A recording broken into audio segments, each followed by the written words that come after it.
Hematuria guidelines is our second most commonly accessed guideline. Hematuria can be macroscopic or microscopic. I mean, macroscopic just means the patient can see it or you can see it. There are other things other than blood that can make your urine red. Food, particularly beetroot, drugs, rifampicin and chlorpromazine, the two most common.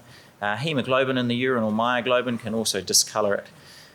Microscopic hematuria is very common. It's present in 10 to 20% of healthy adults, or at least a positive dipstick is present in 10 to 20% of healthy adults. But persistent microscopic hematuria that's prevalent for persistently over at least 2 weeks is a much lower rate, but still reasonably high prevalence at 2.5 to 4%. By persistent, we mean 2 out of 3 samples with at least a 2-week interval in between the two to call it persistent. And it's important because actually in the referral guidelines, the referrals are for persistent microscopic hematuria, not a one-off. A dipstick is not diagnostic. There are a lot of false positives on dipstick. And there is some other information that you can get from actually sending it off that are relevant to where the patient may be referred to or suggesting what the underlying cause is. In particular, red cell casts would strongly suggest a nephrological cause rather than a urological cause. For men, we would consider a red cell count of over 15 as being abnormal. In women, we put that much higher, so over 35. That definition is actually not the same in all 3 DHB's pathways, which is where this gets a little bit muddy and messy. Each DHB has its own hematuria pathway, and then there's also a regional pathway. They're all quite similar, but there's some subtle differences. Your patients freak out when they see blood in their urine, and I guess fair enough, and they come to you, "Oh, I'm going to die, doctor."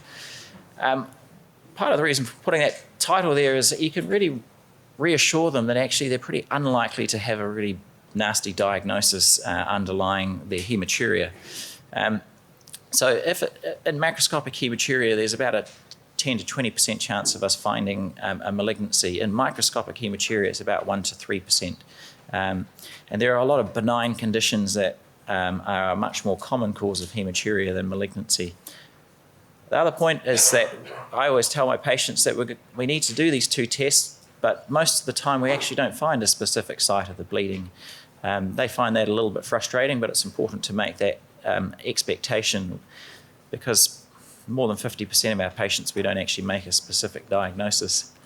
The risk factors for patients that might have malignancy, and this does actually stratify out patients quite well based on studies. So macroscopic hematuria is a strong risk factor. The older they are, the more likely it is to be a malignant diagnosis. If they've got a history of smoking, and the length of that smoking history is a very strong risk factor. Their job, so certain industrial chemicals, certain dyes and various things increase their risk of urothelial malignancy. History of radiation, cyclophosphamide treatment in the past, and a history of recurrent UTIs or other urological disorders is actually a risk factor for urothelial cancers as well. Analgesic use is an interesting one. Phenacetin, I think in the 70s and 80s, it was very trendy to take it sort of long term. I'm not quite sure what for, but it strongly increases particularly the risk of upper tract urothelial malignancy.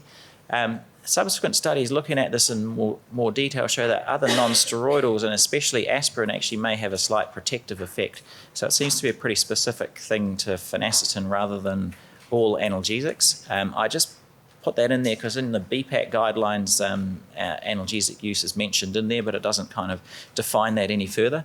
So it's not just any analgesic. Are they symptomatic? So when we're talking about the hematuria referral pathways, it's mainly referring to asymptomatic hematuria, because if they're symptomatic, it can point you towards a diagnosis. Obviously, if they've got blood in their urine and they sound like they've got renal colic, it's very likely they're going to turn out to have a kidney stone. If they've got significant lower urinary tract symptoms and they're an older man, it's probably bleeding from benign prostatic hyperplasia or might be a urinary tract infection. If they've got a large abdominal mass, well, that might suggest a renal cell carcinoma. So it is important still to take a history and do an examination. Okay, 5 minutes left. Okay, good. If it's a UTI, treat it and then make sure that the hematuria is resolved. Managing macroscopic hematuria, the 3 DHBs all do it slightly differently. At Haematuria, just refer them in. At counties, we need to do an ultrasound and then refer them in. The reason for that is that actually our access to ultrasound is really, really slow in the DHB, and the ultrasound is a really good triage tool. If you see a big tumour on ultrasound, we're going to see them in 2 weeks. If the ultrasound's normal, we'll see them in a longer time frame. At Auckland, they also require an ultrasound prior to referral, but want urine cytology as well. Different pathways and different DHBs. CT versus ultrasound.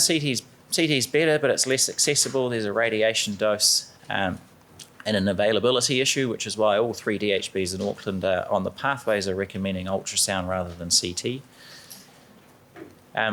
Microscopic hematuria, this is where it gets really confusing. If you're less than 40 and a non-smoker and have no significant risk factors, then you're kind of thinking more of nephrological causes. So look at their blood pressure, look at other aspects of urine like protein creatinine ratios, albumin creatinine ratios, look at their renal function. If any of those are abnormal, send them to nephrology.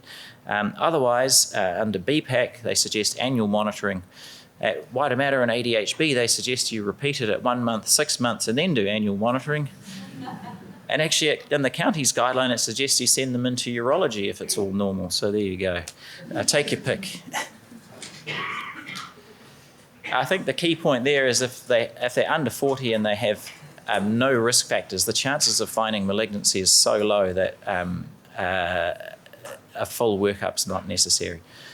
Microscopic hematuria, if they're over 40 or have strong risk factors, particularly smoking, then they basically go on to a similar pathway to macroscopic hematuria.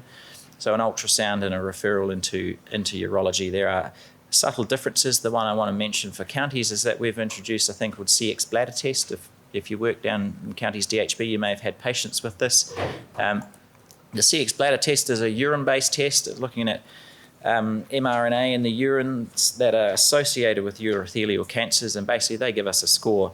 The aim of the test is not to diagnose urothelial cancer, and we send out documentation to explicitly state that. It's a test that's aimed at ruling it out. So if it's negative, then we don't need to do any further tests. And we're essentially doing that by remote control out in the community rather than bringing them in. We're trying to introduce that across all 3 DHBs, but there's a bit of debate about the funding for that.